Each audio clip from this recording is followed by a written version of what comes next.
Hey guys, it's Lori here from Indigo Silver Studio and the Shoot Space, and this month we are talking about blogging for maximum effect. So in the article, we talked about finding blog post topic ideas that are actually going to be interesting to your prospective client. So we want to make sure that we're coming up with topic ideas that are more about what your client wants to hear about rather than you just talking about yourself as a photographer. And sometimes that can be kind of hard to come up with different topics for, right? So I think the easiest thing to do is to start putting yourself in your client's shoes. So think about what your prospective client's pain points are. For example, if you're a wedding photographer, your client is likely feeling stressed and overwhelmed about the process of wedding planning. So how can you relate to your client on that level? What tips can you offer? What kind of information can you give that's going to help them out with that? On the other hand, if you're a boudoir photographer, your client may be struggling with issues of self-image. She may feel that she doesn't look good enough, that she's not pretty enough, thin enough, curvy enough, whatever the case may be. And so you can relate to her on that level and address those kinds of concerns. If you're a family portrait photographer, your parents of your family might be concerned about their kids growing up too quickly, for example. Pretty much every parent that I know at one point mentions how quickly their kids grew up and how it just seems like yesterday that they were born and how they wish they could stop time. So that's a pain point that a lot of families experience. On the other hand, if you're a senior photographer, you really kind of have two clients at this point, right? You have your senior client and your parent. The parent's pain point is really similar to what we just talked about with families. Mom wants to remember her baby this way forever. She's keenly aware that, son or daughter is going to be leaving the nest soon and really starting their life as an adult. And she really wants to make sure that she can preserve this moment and remember her baby when her baby still lived at home, right? Now, the kid, on the other hand, has the exact opposite pain point. Kid is tired of feeling like a baby. Kid feels like I've graduated from school, I'm about to take off in the world, and wants to be seen as an adult. So you can actually come up with different blog posts to address each of those pain points. One that's directed more towards the kid, one that's more directed towards mom or dad. So those are some ideas to get you thinking about your prospective client's pain points and what you can be talking to them on that level. Another route that you can go is start thinking about what you offer as the benefit of the benefit. So we all sell photography, right? We're all photographers. But what is the benefit of what we sell? Okay, well, you have pictures. Everybody talks about preserving memories, capturing memories, having these things that last forever. Okay, let's take it one step further. Going back to what our clients really care about, how can we relate to them on an emotional level of the meaning of what this photography is really going to mean to them? So let's go back through our prospective clients. Wedding photographers. Your client might be interested in having something that's an heirloom. Talk to your clients about how they feel when they look through their grandparents' wedding album or their parents' wedding album, for example. And talk to them about how, digital doesn't last forever. Talk to them about how someday they're going to want their kids and their grandkids to be able to look back on this. And so what they're really leaving is a legacy. You can also talk to them about how important it is to truly document the best day of their lives. So there's different emotional levels that you can reach them at that go beyond just capturing memories, because that's what we all say, right? Now, for a boudoir client, for example, remember our boudoir client is struggling with self-image. So you can talk to her about what it might mean to her to feel good about herself. This is something that I actually wrote recently on my own blog about doing boudoir self-portraits.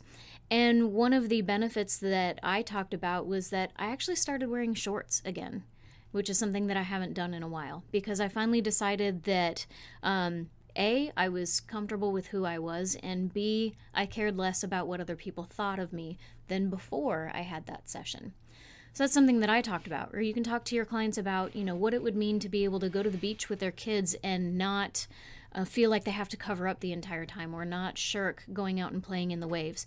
So the benefit of the benefit, we're taking it one step further. Families. Okay, we talked about how the moms are already experiencing this pain of their kids growing up too quick. But let's attack this from a different angle. There's actually been studies that show that homes that have family portraits on display, so like pictures of their kids up on the wall, the kids actually have a greater self-esteem. So you can talk to the parents about how it could affect their kids' lives to see pictures of them featured on the walls in their home, so that it's not just little 5x7s and 8x10s or cell phone photos, that the family really took the time to preserve the different stages of their child's life. Benefit of the benefit. Okay, and for seniors, we can talk about how they might experience a change after their session as well. So moms, of course, they're looking to preserve this moment forever. But seniors, man, they're 17, they're 18, they feel so grown up, they're ready to take on the world, and they want photos that make them look cool and make them look grown up and make them look like not a little child anymore. But fast forward 20 years, those of you who have been around for your 20-year high school reunion, you look back at your senior photos and you say, I was such a baby back then. And so relate to your seniors about what these pictures will mean to them down the road when they have accomplished more things, when they've grown and gotten through college and gotten married and had kids, and then they look back to their 17-year-old self and think about the perspective that they had on the world at that point versus what they'll have later. So we can talk about photography as having a much deeper meaning than just preserving memories, right? We want to talk about the benefits that those photos will have years from now or even right now in the present. So those are other topic ideas that you can talk about, the benefit of the benefit, so to speak. Few other tips. When you're coming up with your titles for your blog posts, you want to use words that are authoritative. How, what, why, best, like best ways to do whatever, or tips, right? Because if you think about what we talked about in the article, we're trying to generate evergreen content. We're trying to generate content that's going to come up when people are searching for something. Generally, the idea behind these posts is that we're coming up with content that may come up not just when they're searching for a photographer. Maybe they're looking for the best bathing suit for their body type. Then you can write a post on that if you're a boudoir photographer, and then talk about self-image and tie it in that way. So the idea here is that we're catching people before they're even looking for us with these titles. So think about what do people commonly search for on Google or on their search engine of choice. It's how to do whatever, or 10 best ways for whatever, or they're looking for information.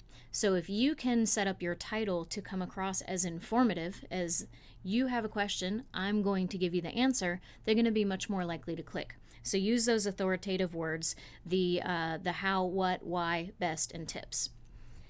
Other things to think about. What kind of questions do your clients commonly ask you? If you get asked the same question all the time, write a blog post about it.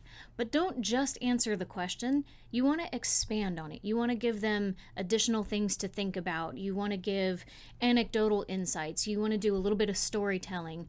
Like we talked about in the article, you want to infuse that little bit of like, know, and trust, right? So insert yourself into that rather than just giving a textbook answer.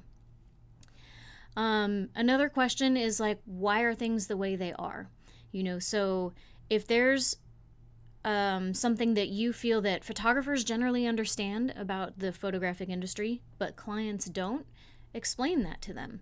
Why are digital files not free, for example? Or why do they need to come in for in-person sales? Why is that an advantage? Why do I need to do this thing that you're asking? Because I don't understand, so inform me. You can write blog posts on that. Really popular topics are listicles. So a listicle is a list article. So top 10 ways to do whatever, or top 5 places to have your portraits made, or top 7 tips for blah, blah, blah, blah, blah. 10 best tips. So now you're using best and tips, 2 of those keywords, right? 10 best tips to do XYZ. Another title could be how to do blank, or best way to do blank. Pay attention to what kind of titles you tend to click on social media. So we're all being barraged by ads constantly, right? And it's something that a lot of times we're even aware of. We understand what clickbait is, and sometimes we still can't help ourselves, right? So one of those really common titles that tends to grab people's attention is like blah blah blah, and then this happened, or so and so did this, and here's what happened next. That whole what happened thing, instantly our brains, we want to know. We want to know what happened. It's like a cliffhanger at the end of a TV show, right? So I wouldn't say use that all the time because it can come across like clickbait, kind of spammy. But, don't be afraid to occasionally sprinkle in some of those tactics that you see other ads doing. If you're the type that tends to click on and then this happened, try using it in one of your titles and see what happens. See what happens. I didn't even do that on purpose. All right, you guys, I hope these were some helpful tips. So just remember, go back to the article, think about the idea that you're trying to come up with some evergreen content that compounds over time, that doesn't decay, that people can come back to, that they're going to search for, that establishes you as the authority, that makes you likable, that helps people get to know you, helps people trust you. That's the whole goal here. Happy blogging, and we'll chat soon. Bye.